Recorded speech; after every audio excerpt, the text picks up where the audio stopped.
So, Aliens vs Predator. Take the two most deadliest species known in the galaxy, throw in a little humans, and you've got a recipe for some badassery, right? How could anybody f that up? Damn it!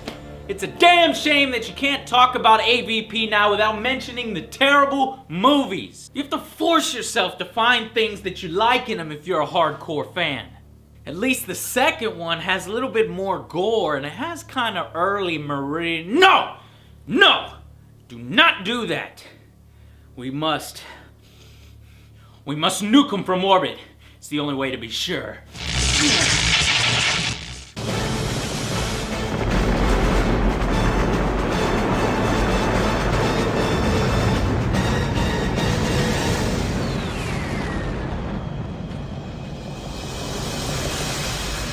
I don't understand why Hollywood has to screw everything up. Why didn't they just stick with the excellent comics? Don't they see that the essential ingredient to all those movies are missing, the Colonial Marine? It would have been an infinitely better movie and one that we could all be proud of. The only justice that this series has seen done to it is in those comic books, and thankfully, a few games.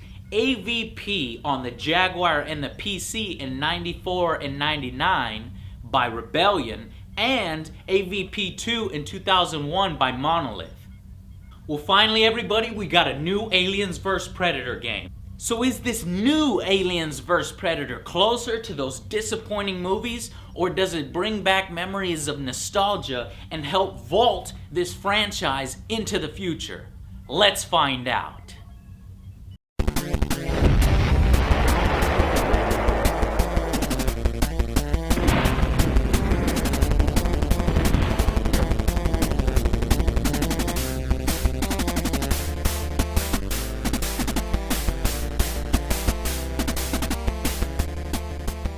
Back in the hands of the developer that brought the original game to life, this new Aliens vs Predator seems very familiar.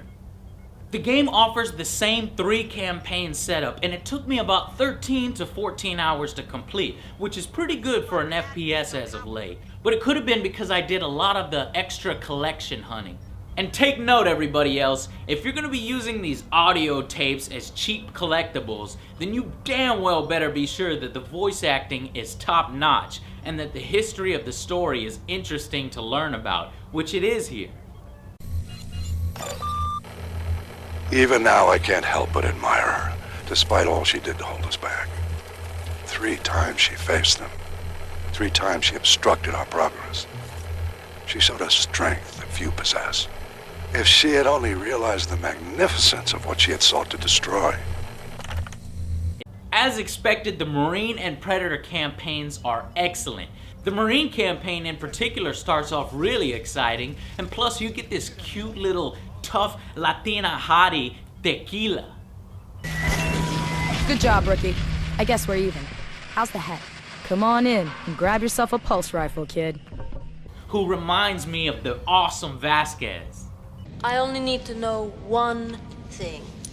Where they are. While the Predator campaign allows us to see more of the inner workings of all of their rituals and to see a lot of their advanced technology from the inside. But again, the Alien campaign is the weakest of the 3. It's so frustrating that they can't put together an interesting story for the Xenomorphs. Now the story starts off strong, but besides a little bit where they capture and trap you, it just kind of goes through the motions. And I think some of the problem comes from the 3 stories being tied together. And they don't have to do this. In fact, I feel a stronger story could have been obtained if the Alien and the Predator campaigns weren't tied down to the Marines.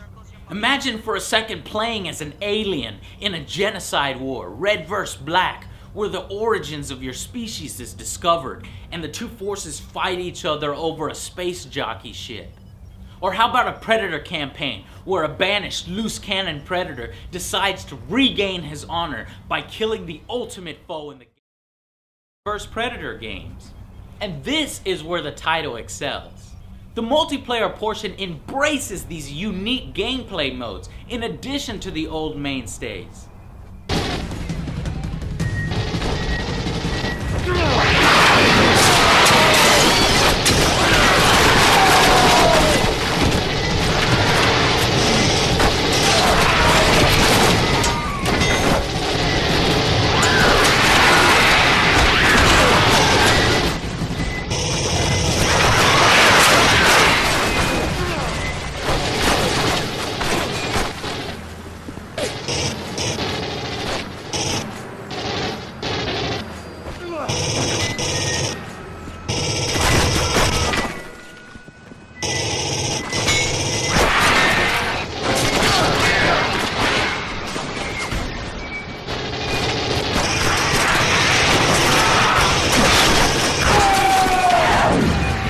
My favorites are Species Deathmatch as a Marine team, or Infestation with 18 players.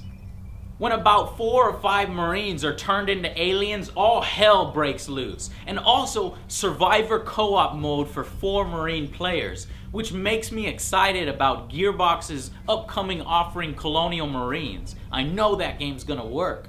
You'll have a lot of fun online, and most of the reviewers completely ignored online, which probably explains some of the lower score. Without it, I'd probably honestly give this game a lot lower score, average or less.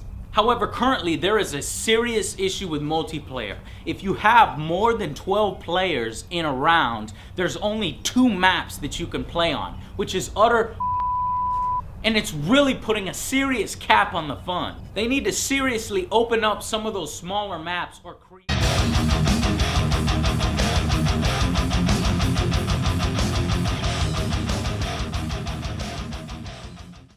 Get to the chopper!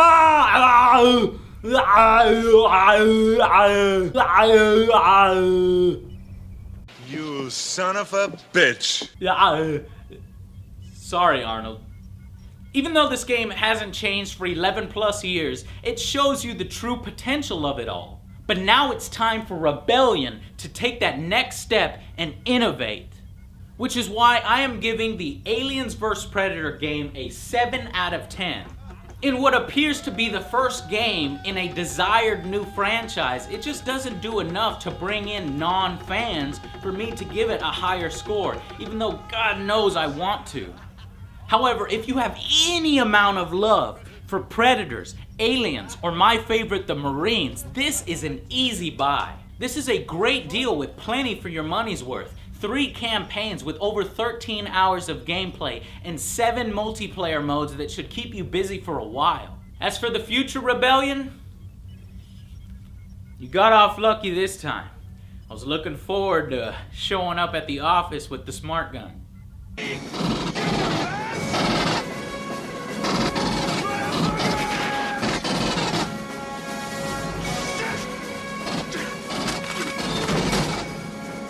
But guys, maybe Rebellion needs your help.